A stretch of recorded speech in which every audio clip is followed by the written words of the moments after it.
بسم اللہ اولہ و آخرہ۔ آگے بڑھنے سے پہلے ایک وضاحت میں کر دوں،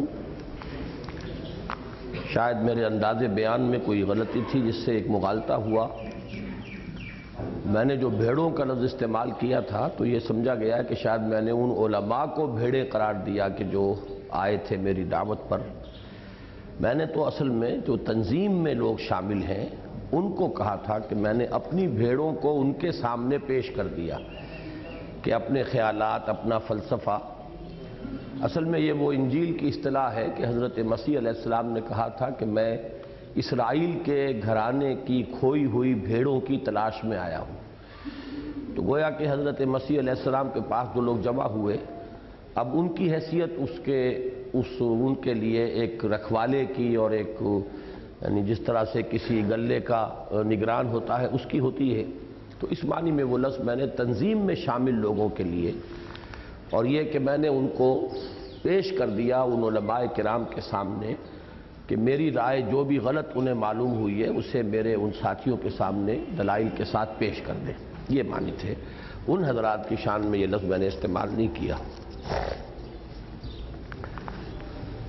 اب افسوس یہ ہے کہ اس وقت ہمارے پاس یہ پرچہ اتنی تعداد میں نہیں تھا کہ آپ حضرات کے سامنے بھی ٹیکسٹ ہوتا، لیکن یہ کہ اس کی تلافی آپ لوگ اس طرح کر سکتے ہیں کہ توجہ کو اب تک جس قدر آپ نے مرتکز کیا ہے اس سے زیادہ مرکوز کریں میری بات پر۔ میرے تصور فرائض دینی کا خلاصہ، تمہید۔ انسانی شخصیت کے دو رخ ہیں، ایک علم، دوسرے عمل۔ اسلام میں علم صحیح کا مظہر اتم ایمان ہے، جبکہ عمل صحیح کی اساس تصور فرائض پر قائم ہے۔ ایمان انسان کو علم حقیقت ہی عطا نہیں فرماتا بلکہ محرک عمل بھی دیتا ہے۔ ایک تو علم حقیقت ہے کہ اس کائنات کی کیا حقیقت ہے، اس کا خالق، اس کا مالک، زندگی کی کیا حقیقت ہے۔ یہ دنیا تو ایک دارالامتحان ہے، اصل زندگی تو موت کے بعد ہے، یہ ہے علم الحقیقت۔ تو ایمان جو ہے ایک طرف انسان کو علم حقیقت سے نوازتا ہے اور دوسری طرف محرک عمل۔ محرک عمل اللہ کو راضی کرنا یا آخرت کی فلاح حاصل کرنا، یہ گویا کہ وہ اصل یعنی موٹیو ہے، موٹیویٹنگ فورس ہے۔ تو ایمان کی حیثیت در حقیقت یعنی اپنی جگہ پر دو طرفہ ہو گئی کہ ایک طرف علم حقیقت، دوسری طرف ایک جذبہ عمل کہ جو ایمان سے ہمیں ملتا ہے۔ اس اعتبار سے اولین اہمیت اسی کی ہے، اولین اہمیت ایمان ہی کی ہے۔ چنانچہ ایمان کی ماہیت کی تفاصیل، اس کے درجات، اس کے حصول کے ذرائع اور اس کے لوازم و ثمرات اہم ترین موضوعات ہیں، لیکن موجودہ محاضرات میں اصل بحث ان پر نہیں بلکہ تصور فرائض دینی پر ہے۔ البتہ آج جو میں نے اس میں ترمیم کی ہے یا امپروومنٹ کی ہے وہ یہ ہے کہ ہمیں تحصیل ایمان کو بھی فرائض کے درجے میں شمار کرنا چاہیے۔ یہ بھی ایک حکم ہے، حاصل کرو ایمان۔ اور ایمان ظاہر بات ہے کہ وہ نہیں جو اقرار باللسان والا، ان سے تو خطاب ہے، یا ایھا الذین آمنوا آمنوا باللہ ورسولہ، اے ایمان والو ایمان لاؤ اللہ پر اور اس کے رسول پر، یعنی ایمان لاؤ جیسے کہ ایمان کا حق ہے۔ تو یہ بھی گویا کہ فرائض دینی کی اولین جو ہے فہرست یا اولین سطح یہی ہے۔ بہرحال اس وقت جو بحث تھی وہ ہے وہ 3 لیولز۔ راقم کے نزدیک ایک مسلمان کے اساسی دینی فرائض 3 ہیں۔ ایک یہ کہ وہ خود صحیح معنی میں اللہ کا بندہ بنے، یہ ہے وہ پہلی چھت، فرسٹ سلیب جو۔ اس کے لیے 4 اساسی اصطلاحات ہیں: اسلام، اطاعت خدا و رسول، تقوی اور عبادت۔ یہ کیفیات انسان میں ہمہ تن، ہمہ وقت اور ہمہ وجوہ مطلوب ہیں۔ یہ ایک لفظ میں اس لیے زور دے کر کہہ رہا ہوں کہ آپ بھی ان کو اس تحریر کے حوالے سے اچھی طرح یاد کریں اور اپنے اس پورے فکر کو تازہ کرتے رہنا چاہیے۔ یہ نہایت عمدہ خلاصہ بن گیا ہے ہمارے پورے دینی فکر کا۔ یہ کیفیات یعنی اسلام، اطاعت، تقوی اور عبادت انسان میں ہمہ تن، ہمہ وقت اور ہمہ وجوہ مطلوب ہیں، نہ کہ جزوی یا جز وقتی، نہ جزوی ہو کہ کلیتاً ہی آدمی نے اس کو حصے بکھرے کر لیے، دین کے کچھ حصوں کو کچھ معاملات میں اطاعت کر رہا ہے، کچھ کو اس نے مستثنیٰ کر دیا، تو یہ تو گویا ہو گیا جزوی اطاعت۔ ایک جز وقتی اطاعت ہے کہ کسی وقت میں تو انسان اللہ کی اطاعت کر رہا ہے، کسی وقت میں اطاعت نہیں کر رہا۔ الا یہ، البتہ اس کے اندر ایک الا، اس لیے کہ یہ کام آسان نہیں ہے، ہمہ وقت، ہمہ تن، ہمہ وجوہ، اللہ کی بندگی، اللہ کی اطاعت، اللہ کی فرما برداری، تقوی، لہذا اس میں یہ استثناء بہت ضروری ہے۔ الا یہ کہ کبھی غفلت کے باعث یا جذبات کی رو میں بہہ کر، یہ ہے وہ نسیان، خطا، ذہول یا جہالت جس کو کہا گیا ہے سورہ نساء میں، من یفعل سوءا بجہالت، جو کوئی برائی کا کام کر بیٹھتا ہے جہالت میں، جہالت کے معنی لا علمی نہیں ہے، جہالت کے معنی جذبات سے مغلوب ہو کر۔ جاہل عربی زبان میں غیر عالم کو نہیں کہتے، جاہل وہ ہے جو مغلوب الجذبات ہے، مغلوب الخواہشات، مغلوب الشہوات۔ جب عقل کے اوپر شہوات اور جذبات کا غلبہ ہو جاتا ہے تو یہ وہ حالت جہالت ہے۔ تو دو وجوہات سے گناہ ہوتا ہے، الا یہ کہ کبھی غفلت کے باعث، یہ تو ذہول اور نسیان ہو گیا، یا جذبات کی رو میں بہہ کر، یا ماحول کے اثرات سے مغلوب ہو کر، کسی وقت ایسے ماحول میں آ گیا ہے کہ اس کے اثرات اس پر غالب آ گئے، جذبات اندر سے ابھرتے ہیں اور ماحول کے اندر سے محرکات، غلط حرکت سرزد ہو جائے تو اس پر فوری توبہ اللہ کے یہاں لازماً مقبول ہوگی۔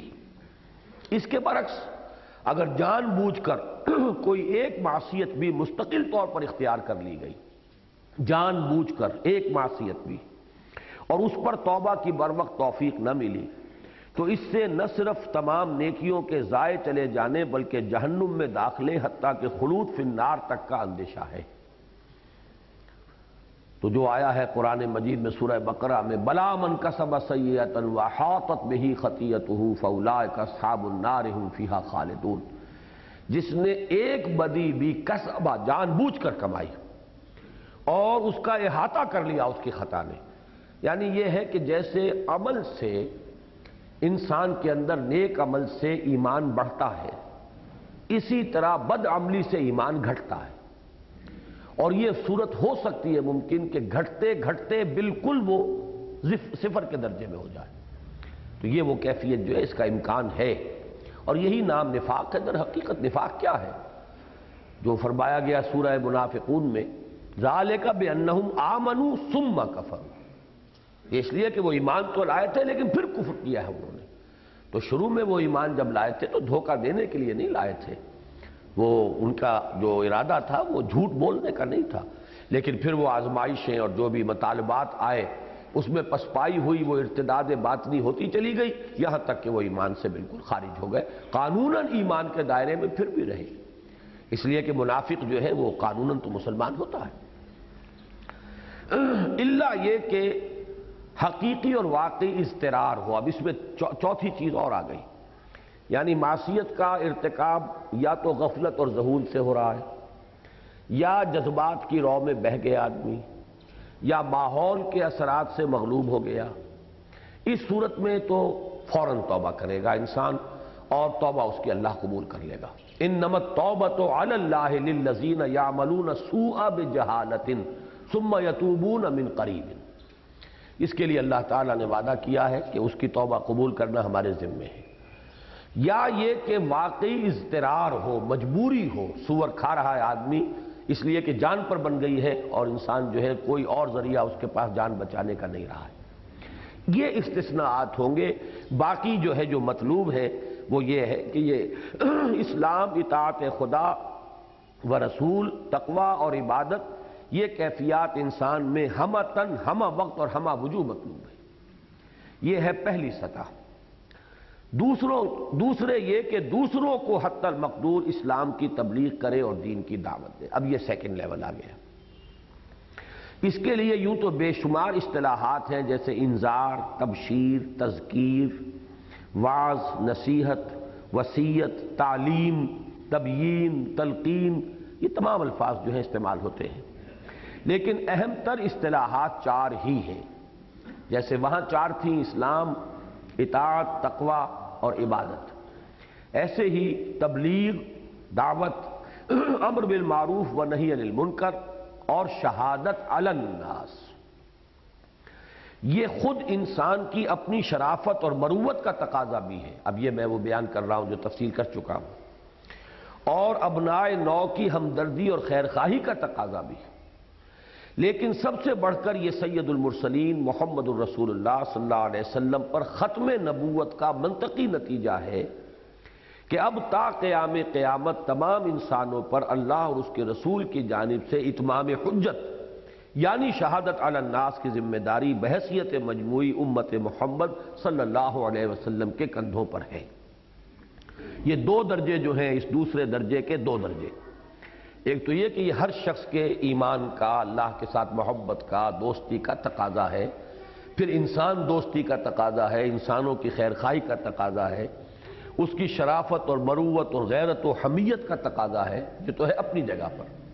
ایک ہے معمور من اللہ ہونے کی حیثیت سے جو سلسلہ رسالت کا جو دنیا میں جاری رہا ہے جو سلسلہ، اب اس میں ختم نبوت کے بعد اس کی ذمہ داری اب بحیثیت مجموعی امت مسلمہ پر آ گئی، اور امت ظاہر بات ہے افراد پر مشتمل ہے، تو امت اگر میں یہ کہوں کہ امت پر ہے مجھ پر تو نہیں ہے، یا یہ کہ کوئی اور کہے کہ مجھ پر تو نہیں ہے امت پر ہے، تو یہ در حقیقت وہ ہوگا کہ انسان فرار اپنے ذمہ داری سے، اس لیے کہ امت کس شے کا نام ہے، امت تو افراد سے مل کر بنی ہے، اور یہ در حقیقت افراد ہی اس ذمہ داری کو ادا کریں گے تو امت کی طرف سے وہ ذمہ داری ادا ہوگی۔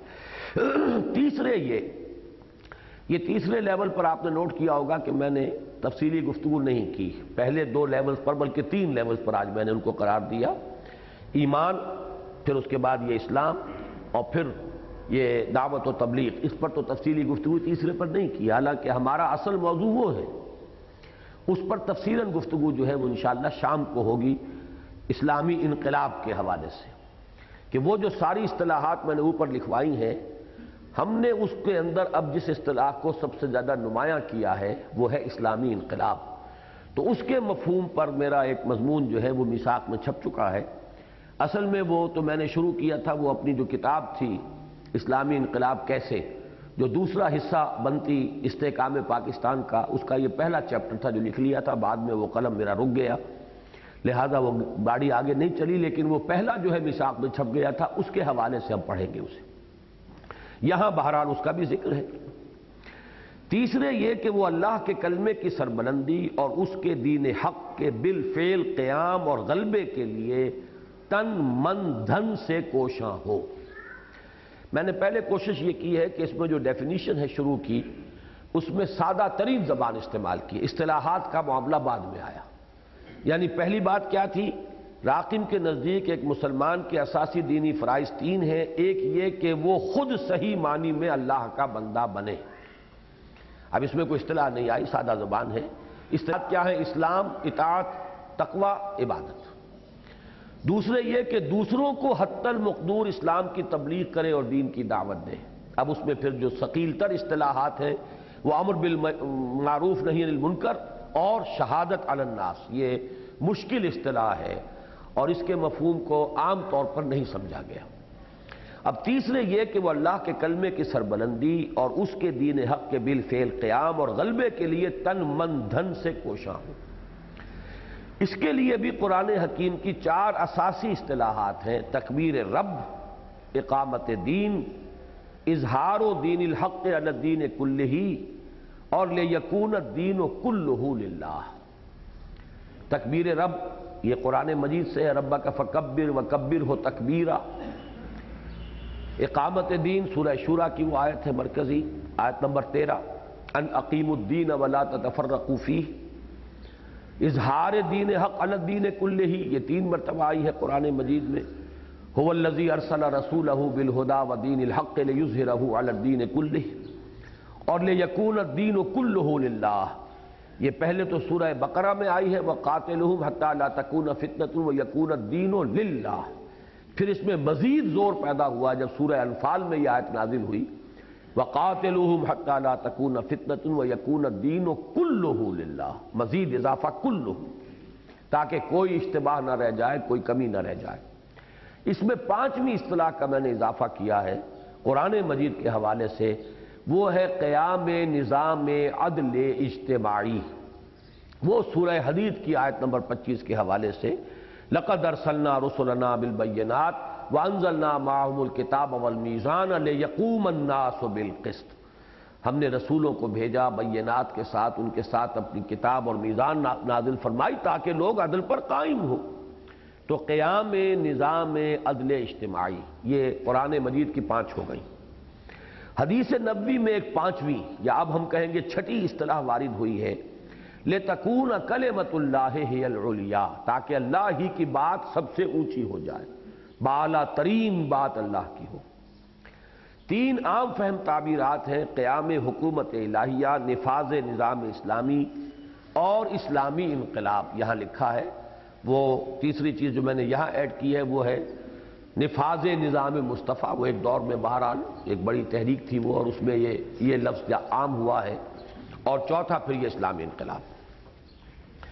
متذکرہ بالا 3 فرائض کی باہمی نسبت اور ان کے ایمان اور ارکان اسلام کے ساتھ ربط و تعلق ایک ایسی سہ منزلہ عمارت کے مثال سے خوب واضح ہو جاتا ہے، جس کی اب یہ اس عمارت کے اندر جو اس سے ریشو پروپورشن ظاہر ہوتا ہے اس کی طرف ایک ایک کر کے میں نشاندہی کر رہا ہوں۔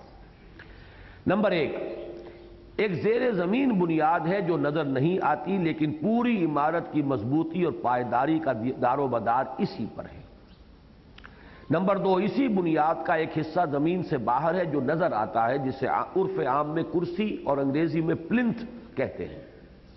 نمبر 3، پہلی منزل پر صرف 4 ستون ہیں، دیواریں تعمیر نہیں کی گئیں۔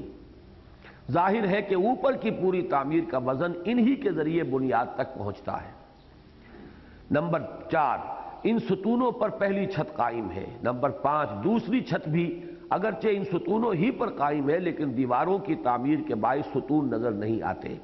اور نمبر 6، اس کے اوپر تیسری اور آخری چھت ہے، اور اس کا بھی معاملہ یہی ہے کہ ستونوں ہی پر ہے وہ بھی، لیکن وہ ستون نظر نہیں آئیں گے۔ اب اس کے حوالے سے اس مثال میں زیر زمین بنیاد ایمان کا تصدیقم بالقلب والا حصہ یعنی یقین قلبی ہے۔ بنیاد کا نظر آنے والا حصہ اقرارم باللسان یا کلمہ شہادت ہے۔ 4 ستون 4 عبادات کی نمائندگی کرتے ہیں، یعنی نماز، روزہ، زکوٰۃ اور حج۔ پہلی چھت اسلام، اطاعت، تقوی اور عبادت کی نمائندگی کرتی ہے۔ دوسری چھت تبلیغ، دعوت، امر بالمعروف و نہی عن المنکر اور شہادت علی الناس سے عبارت ہے۔ اور تیسری اور آخری چھت تکبیر رب، اقامت دین، اظہار دین، اعلاء کلمت اللہ یا قیام حکومت الہیہ کی مظہر ہے۔ واللہ اعلم۔ ان 3 اساسی فرائض سے عہدہ برا ہونے کے لیے 3 لوازم لا بد منہ ہے۔ اس کی جو مثال تقریروں میں دیتا رہا ہوں، آپ کے یاد ہوگی، مستحضر ہوگی، کہ جیسے نماز ہے اصل شے، لیکن اس کے لیے وضو لازم ہے۔ وضو اگر نہیں کر سکتا آدمی تو پھر یہ ہے کہ تیمم کرے گا، وہ اس کے قائم مقام ہے، اس کو ایک ہی کھاتا سمجھیے۔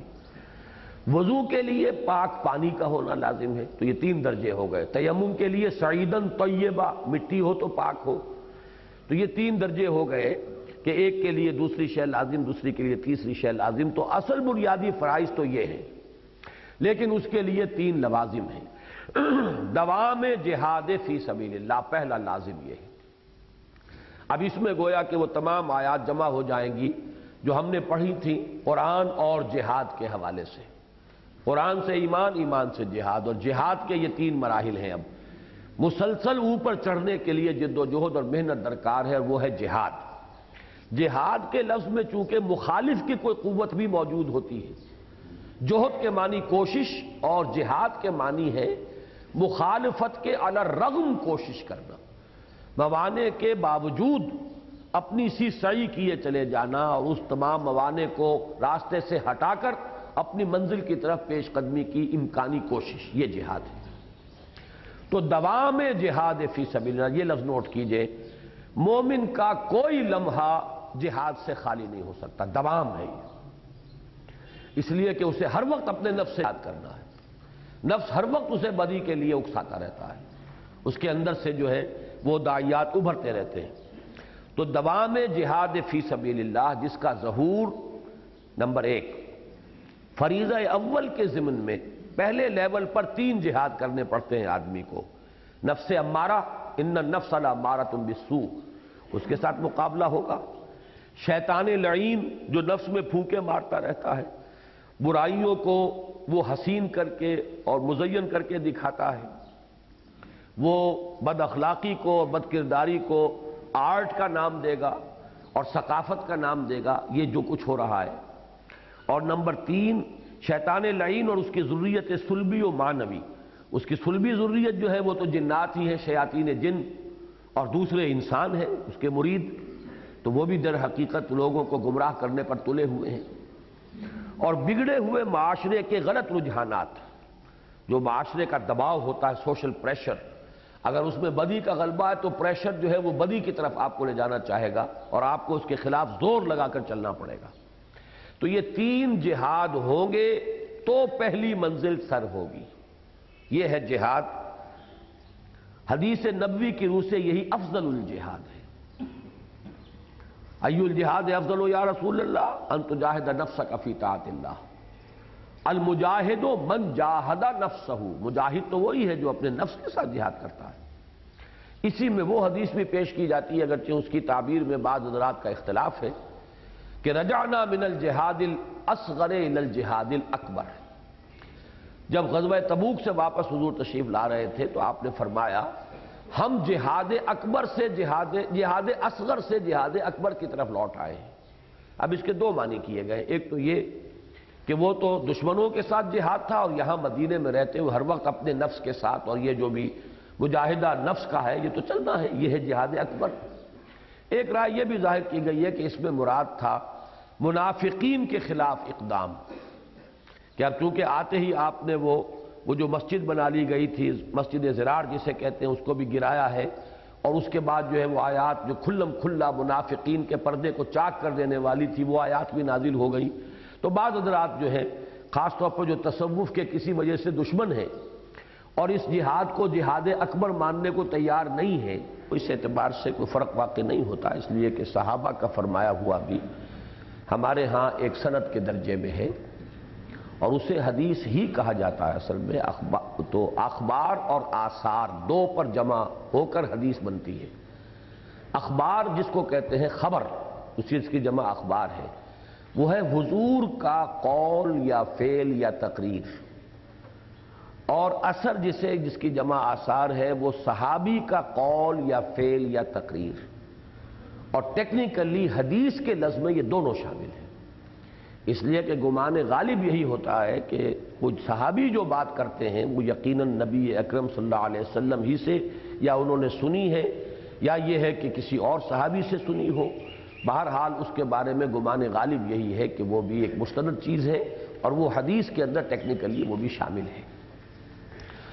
جس کو ہم خبر کہتے ہیں اس کو حدیث مرفوع کہتے ہیں، یعنی وہ جو کہ حضور کی ذات تک جس کے بارے میں سند پہنچا دی گئی ہے۔ اور اس کے لیے کیا لفظ ہے حدیث مرسل؟ ہاں جی، نہیں مرسل ہے یا موقوف ہے، میں اس وقت میری اصطلاح جو ہے اس وقت بہرحال کہلاتی حدیث۔ چلیے، حدیث موقوف ہے اصل میں جب کوئی تابعی حضور کا نام لے کر یہ کہے تو وہ مرسل ہے۔ مثلا حسن بصری یہ کہیں کہ حضور نے یہ فرمایا صلی اللہ علیہ وسلم، اس کو مرسل کہتے ہیں، اس لیے کہ تابعی کو پہلے صحابی کا نام لینا چاہیے کہ میں نے صحابی سے فلاں سے سنا اور انہوں نے حضور سے سنا۔ اب جیسا ہوتا ہے ہماری گفتگو میں بعض اوقات جلدی ہوتی ہے بات کرنے میں، تو وہ تابعی بیان کر دیتے ہیں حضور نے یہ فرمایا، اور بیچ میں وہ سند جو ہے درمیان میں کڑی اس کا ذکر نہیں کرتے، جو ان صحابی کا ذکر نہیں کرتے جن سے انہوں نے سنی ہے، تو اس کو کہتے ہیں یہ حدیث مرسل ہے۔ عن الحسن مرسلن، حسن بصری سے بہت سی روایات اس طرح کی ہیں کہ جو مرسل روایت کہلاتی ہے، کہ جس میں انہوں نے ان صحابی کا نام نہیں لیا ہے کہ جن سے انہیں وہ حضور صلی اللہ علیہ وسلم کا قول پہنچا ہے۔ تو یہ موقوف ہے، موقوفاً یعنی حضرت عمر کا کوئی قول ہے تو یہ موقوف کہلائے گا کہ آپ نے حضرت عمر نے یہ بات فرمائی لیکن یہ وضاحت نہیں کی کہ حضور سے سنی ہے، تو اس لیے وہ اس کو موقوف کہتے ہیں۔ بہرحال اچھا ہوا اس کی وضاحت ہو گئی۔ فریضہ ثانی کے ضمن میں دعوت و تبلیغ کے لیے جان و مال کھپانے کی صورت میں یہ جہاد ہوتا ہے۔ فریضہ اول کی شکل میں نفس جہاد، شیطان لعین اور اس کی ذریت صلبی و معنوی سے جہاد، اور بگڑے ہوئے معاشرے کے غلط سوشل پریشرز کے خلاف جہاد، یہ تو لیول فرسٹ۔ سیکنڈ لیول پر دین کی دعوت و تبلیغ کے لیے جان و مال کھپانا، اور یہاں بھی مقابلہ ہے، اس لیے کہ اگر آپ کے نظریات ہیں تو کسی اور کے بھی نظریات ہیں۔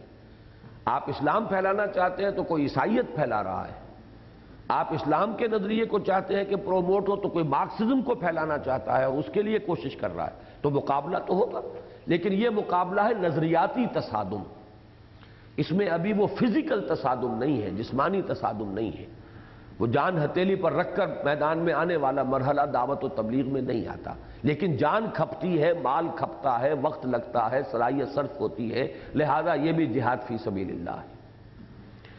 اور فریضہ ثالث کے ضمن میں سر دھڑ کی بازی لگانے اور جان ہتھیلی پر رکھ کر باطل کی قوتوں سے بالفعل اور بالید پنجہ آزمائی کی صورت میں ہوتا ہے یہ جہاد، جس کے لیے تن من دھن لگا دینے کا عزم حتیٰ کہ جان دے دینے کی آرزو کا ہونا لازمی ہے۔ یہ حضور کی وہ حدیث ہے، جو شخص مرا اس حال میں، جو مسلمان کہ اس نے نہ کبھی جہاد کیا تھا بالفعل یعنی قتال، اور نہ اس کے دل میں اس کی آرزو تھی، تو فقط مات علی شعبۃ من النفاق، تو وہ ایک قسم کے نفاق پر مرا ہے۔ اس لیے یہ لفظ نوٹ کر لیجئے کہ حتیٰ کہ جان دے دینے کی آرزو کا ہونا لازمی ہے۔ گویا جہاد کی پہلی منزل مجاہدہ مع النفس اور آخری منزل قتال فی سبیل اللہ ہے۔ واضح رہے کہ اسی کا منفی پہلو ہجرت ہے، جہاد اور ہجرت ساتھ ساتھ آتے ہیں۔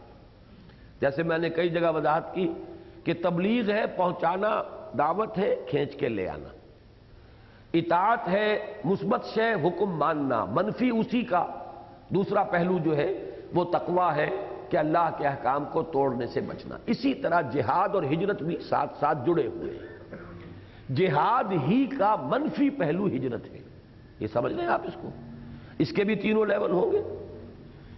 چنانچہ پہلے لیول پر ہجرت کیا ہے؟ ان تہجر ما کرہ ربک، کہ تم ہر اس چیز کو چھوڑ دو جو تمہارے رب کو پسند نہیں ہے۔ ہجرت ہو گئی کہ نہیں ہو گئی؟ حضور سے پوچھا گیا افضل الہجرت ای الہجرت افضل یا رسول اللہ، اے اللہ کے رسول سب سے افضل ہجرت کون سی ہے؟ آپ نے فرمایا ان تہجر ما کرہ ربک، کہ تم چھوڑ دو ہر اس شے کو جو تمہارے رب کو پسند نہیں۔ تو ہجرت ہو گئی شروع۔ تو جیسے جہاد شروع ہو گیا پہلے لیول پر، ہجرت بھی شروع ہو گئی۔ اور آخری یہ کہ اقامت دین کی جد و جہد میں وقت آنے پر گھر بار مال و منال اور اہل و عیال کو چھوڑ کر نکل جائے گا، یہ پھر وہ ہجرت ہوگی جس میں کہ جو ترک وطن، جس کو کہا گیا ہے ترک وطن سنت محبوب الہی صلی اللہ علیہ وسلم، تو پھر یہ ہجرت ہے، یہ ہجرت کی چوٹی ہو گئی۔ جیسے جہاد شروع ہوا، جہاد مع النفس سے گیا قتال تک، اسی طرح ہجرت شروع ہوئی ممنوعات کو چھوڑنے سے، حرام چیزوں کو ترک کرنے سے، جو رب کو پسند نہیں ہے ہر اس چیز کو ترک کر دینے سے ہجرت شروع ہو گئی۔ پہنچے گی کہاں تک کہ گھر بار اہل و عیال مان و منال کو چھوڑ کر نکل جائے۔ ہو سکتا ہے آپ کے ذہن میں سوال پیدا ہو کہ درمیانی ہجرت کیا ہے؟ یہ تو فرسٹ روف اور تھرڈ روف کی ہجرت تو آ گئی، درمیانی کیا ہے؟ دیکھیے اگر نشأت ثانی آپ کے ذہن میں ہے تو ایک نوجوان اگر طے کرتا ہے کہ میں اپنا یہ پروفیشن تج کر اور صرف اپنے آپ کو اللہ کے دین کے لیے اور اللہ کی کتاب کے پڑھنے پڑھانے کے لیے وقف کرتا ہوں، تو موجودہ حالات میں یہ سب سے بڑی ہجرت ہے۔ پروفیشن ہے، کوئی اعلیٰ کیریئر نظر آ رہا ہے، امکانات ہیں، دنیاوی عزت ہے، وجاہت ہے، دولت ہے، بہرحال وہ سب کو اتنی تو نہیں ملتی، لیکن یہ کہ آدمی جب اس کو مطلوب بناتا ہے، کوشش کرتا ہے، تو آخر انسان ہی ہوتے ہیں جو چوٹیوں پر پہنچ جاتے ہیں۔ ان کے کوئی 4 ہاتھ اور 4 پاؤں تو نہیں ہوتے، 2 ہاتھ 2 پاؤں والی پہنچتے ہیں۔ لیکن یہ کہ انسان کو لمحہ بلمحہ ہجرت کرنی پڑتی ہے۔ اب یہ میں اپنے بارے میں بھی ایک تحدیثاً للنعمہ ایک بات آپ سے عرض کر دوں کہ ایک جیومیٹری میں کانسیپٹ ہے، آپ حضرات کے ذہن میں ہوگا کہ سرکل جو ہوتا ہے اس کے ہر پوائنٹ پر ٹینجنٹ اگر جائے تو اس کا رخ جو ہے بالکل وہ دوسری طرف ہوگا۔ ہر پوائنٹ پر ایک ٹینجنٹ ہے کہ جو کسی اور سمت میں لے جائے گا، رفتہ رفتہ یہ ڈائریکشن مڑتی ہے۔ میں نے ابھی جو یہ مقدمہ لکھا ہے حکمت قرآن کا، جو پرچہ آپ کے پاس ہے، یہ دعوت رجوع القرآن کا، 3-4 جملے میں نے لکھے جس میں وہ راز کی بات بھی بتائی، ڈاکٹر اسلم صاحب والی بات آپ کو بتائی میں نے، جو میرا مزاج انہوں نے دیکھا تھا کہ اس کے حوالے سے انہوں نے یہ بات کہی کہ اگر تم ادھر نہ آئے ہوتے تو وہاں ہوتے۔ اسی طریقے سے میں نے خود اپنا تجزیہ کیا ہے بارہا، میں نے وہاں لکھا ہے کہ یہ میں ہی جانتا ہوں کہ میرا رب مجھے کہاں کہاں سے بچا کر لایا ہے۔ سب سے پہلی ہجرت شعوری میں نے کی ہے کہ میرا معاملہ جو تھا میڈیکل پروفیشن میں وہ پیچھے والے لوگوں میں سے نہیں تھا، اور میں یقین کے ساتھ یہ جانتا تھا کیونکہ ہر طالب علم کے زمانے میں اساتذہ میں سے کوئی نہ کوئی کسی کا آئیڈیل بن جایا کرتا ہے۔ میرے آئیڈیل ڈاکٹر امیر الدین تھے، سرجن ٹاپ کے، اور میں یہ جانتا تھا کہ میں بن سکتا ہوں امیر الدین، بلکہ شاید ان سے آگے نکل جاؤں، اس لیے کہ اناٹمی کے جو سرجری کے لیے اصل جڑ بنیاد ہے اس کے رگ و پے میں اتر گیا تھا میں، اتنی وہ میرے ذہن کے اندر مستحضر تھی اناٹمی۔ مجھے جب ہمارے ایک پروفیسر آئے ہیں، انہوں نے چارج لیا ہے، وہ فرسٹ پروفیشنل سے بہت ہی قبل، ڈاکٹر توسی، انہوں نے جب میرا پرچہ دیکھا ہے تو مجھے ڈسٹنکشن دی اس کے اندر، اور پھر وہ ٹائیفائڈ مجھے ہو گیا تھا جماعت اسلامی کا الیکشن سن 51 کا، اس میں بہت بھاگ دوڑ کی تھی، تو میں پریکٹیکل کا امتحان نہیں دے سکا تھا، لیکن میرے پرچے سے اتنے متاثر تھے وہ کہ انہوں نے پیغام بھیجا تھا کہ اگر صرف ڈسیکشن ہال میں آ جاؤ، حاضری لگوا دو تو میں تمہیں ڈسٹنکشن دے دوں گا، 80% سے زیادہ مارکس دے دوں گا میں تمہیں، باقی کوئی امتحان نہیں ہوگا تمہارا، لیکن ایک لیگل جو ہے شرط وہ تو پوری ہو کہ آؤ تو صحیح امتحان میں، یہاں پہ حاضری تو لگے۔ لیکن ڈاکٹر الہی بخش مرحوم نے مجھے اس کی اجازت نہیں دی تھی۔ اس وقت ٹائیفائڈ بڑا ڈیڈلی مرض سمجھا جاتا تھا، کلورومائسٹین ابھی ایجاد ہوئی تھی، تو میں جانتا تھا کہ میں اگر اس اسٹریٹ لائن میں جاتا تو میں سرجن ہوتا۔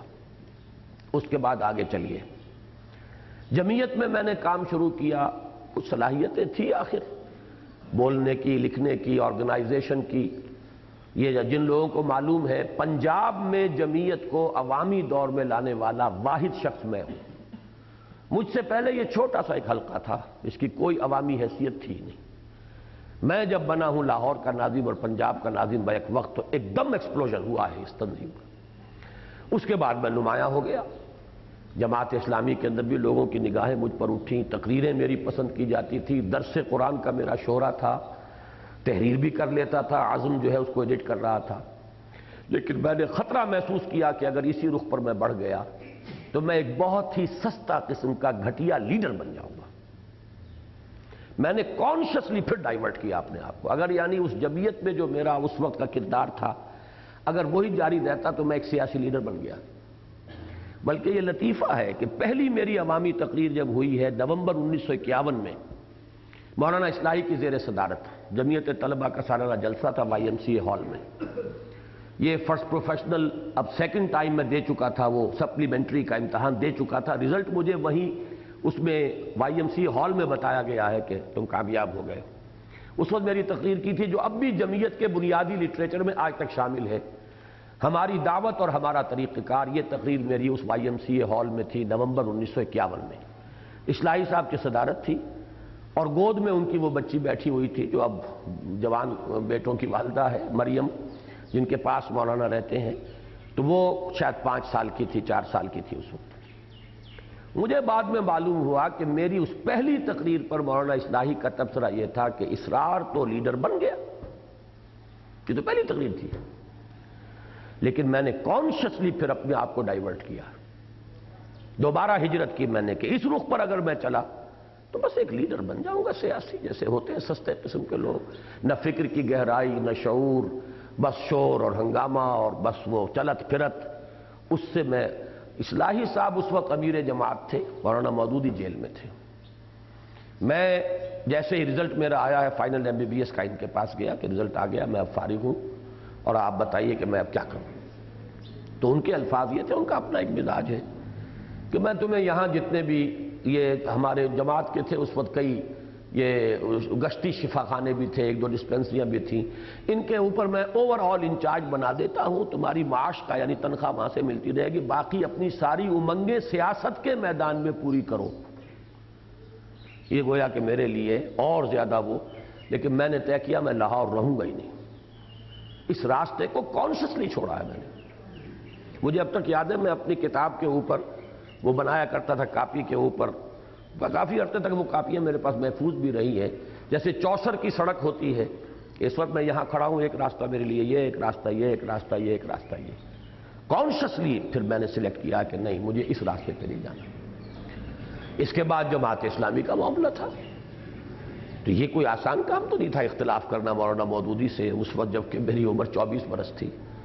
تو یہ ہجرتوں پر ہجرتیں کی ہیں اللہ کے فضل و کرم سے, پھر نقل مکانی کی ہے. میں گیا ہوں ڈاکٹر عثمانی صاحب کے ساتھ اشتراک کے لیے کہ اب کوئی کام آگے کرنا ہے تو کیسے کریں گے, ورنہ میڈیکل پریکٹس توبہ کیجئے. جس شخص نے محنت کر کے کسی جگہ پر اپنی ایک حیثیت بنائی ہو, ایک کلائنٹیج بنا لی ہو, وہاں سے ڈاکٹر ہل جائے بلا. میں نے اٹھایا اپنا بسترا طے کیا اور پہنچ. تو یہ ہجرتیں یوں نہ سمجھیے, تو قدم قدم پر ہجرت ہے, قدم قدم پر شہادت ہے. یہ جو صوفیاء کے ہاں شعر کہا جاتا ہے کہ کشتگانے خنجر تسلیم را ہر زماز غیب جانے دیگر است. اللہ کا جو حقیقی بندہ ہے وہ تو ہر وقت اپنی جان پیش کرتا اللہ کے حضور میں, اسے کوئی ایک شہادت نہیں لاکھوں شہادتیں دنیا میں نصیب ہوتی ہیں. نہ معلوم اس وقت اپنے آپ کو اس نے ہلاک کر دیا ہے اللہ کی رضا کے لیے, پھر ایک نئی جان ملی ہے, پھر وہ ہلاک ہوگی. تو یہ تو در حقیقت ایک ہی دم شعلے کی طرح بھڑک کر بجھ جانا نہیں ہے, مسلسل جلنا اور مسلسل جو ہے ہجرت اور جہاد, ہجرت اور جہاد, یہ تو کنٹینیوس پروسیس ہے. بندہ مومن کی زندگی کا کوئی لمحہ اس دونوں سے جو کہ ایک ہی عمل کے دو رخ ہیں ان سے کبھی خالی ہو ہی نہیں سکتا. کشتگانے خنجرے تسلیم را ہر زماز غیب جانے دیگر است. چلیے, جہاد کی پہلی 2 منزلوں کے لیے اصل آلہ و ہتھیار قرآن مجید ہے. اب یہ دیکھیے ایک ایک جملے کے اندر ہے میرا وہ جو قرآنی فکر کا عطر اور نچوڑ ہے. پہلی 2 منزلوں کے لیے آلہ قرآن, یعنی تزکیہ نفس بھی قرآن سے ہوگا, جہاد مان نفس بھی قرآن سے ہوگا. قرآن کو اندر اتارو گے تو نفس دھلے گا, صاف ہوگا, پاک ہوگا. یہی قرآن, یہی در حقیقت ہے شفاء لما فی الصدور.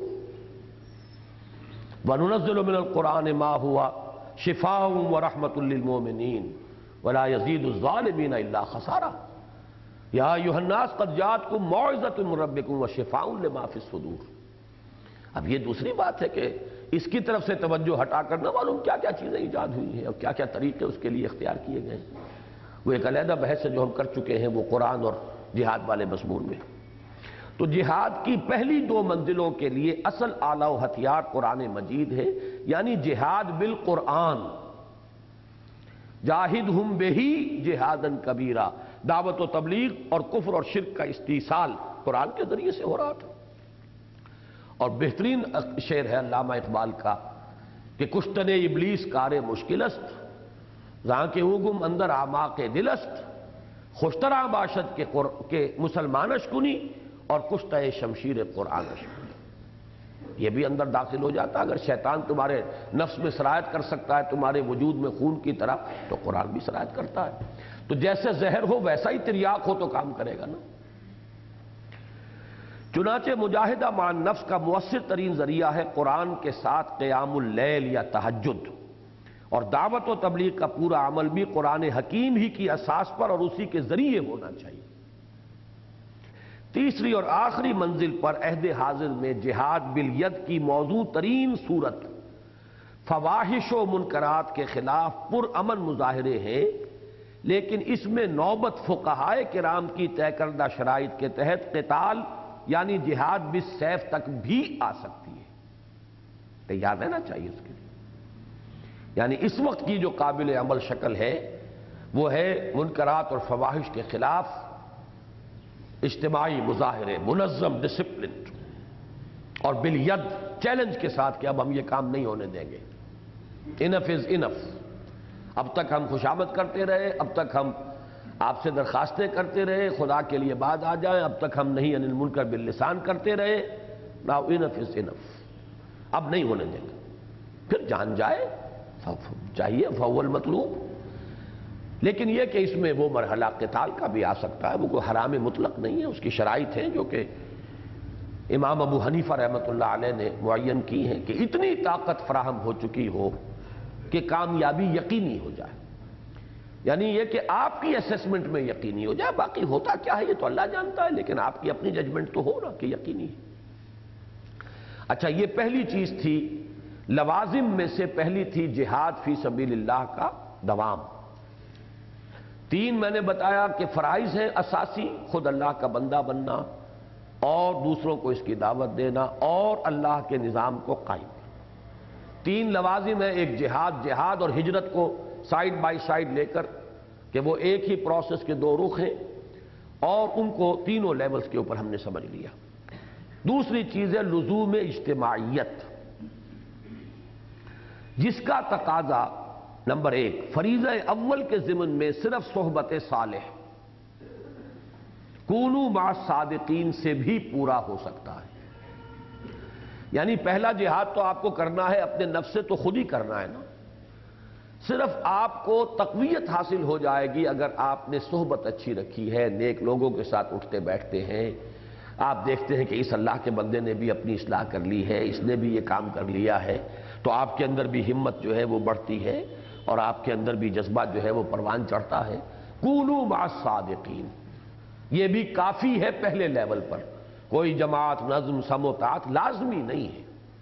اس کے لیے محض صحبت صالح یہ بھی کفایت کرے گی. اسی طرح فریضہ ثانی دعوت و تبلیغ، اس کے ضمن میں بھی درس گاہوں، اداروں، انجمنوں اور سوسائٹیوں سے تقاضا اجتماعیت کا پورا ہو سکتا ہے. دارالاشاعت ہے، دارالتبلیغ ہے، دارالعلوم ہے. اب یہ سب کیا ہے؟ سوسائٹیاں بنے گی، انجمنیں بنے گی. دارالعلوم ہے تو کوئی انجمن ہے اس کا انتظام کرنے والی. تو اس سے یہ ہے کہ دعوت کو پھیلانا ہے، عام کرنا ہے، فکر کو پھیلانا ہے، فکر کی اشاعت ہے. اکیڈمی بھی تو ایک ادارہ ہی ہے نا.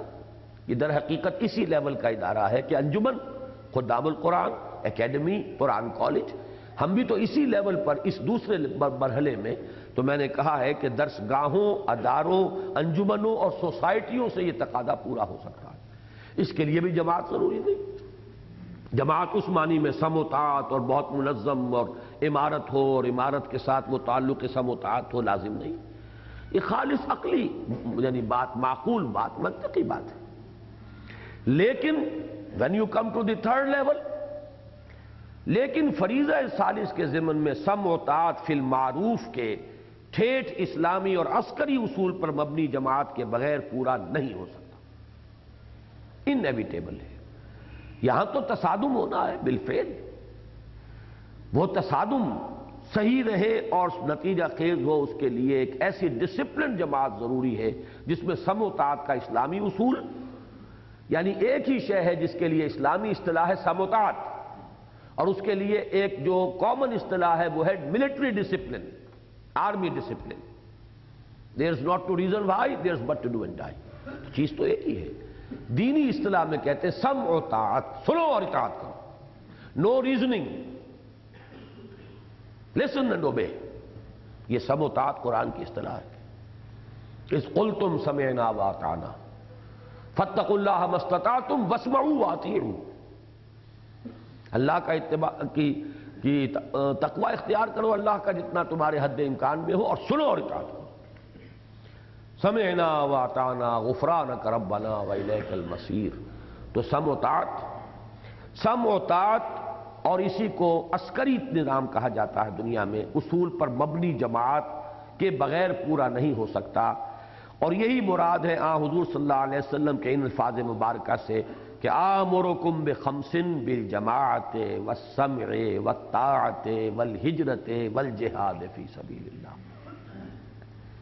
یہ ساری اصطلاحات اب یہاں پر اپنے ٹھیک ٹھیک مقام پر، اپنی اپنی جگہ پر یہ فٹ ہو گئی. نمبر 3 لازمی شے بیعت. جو اب بیعت کیا ہے، اس کے بھی پہلے 2 فرائض کے ضمن میں بیعت سلوک و ارشاد کی صورت میں کفایت کرتی ہے.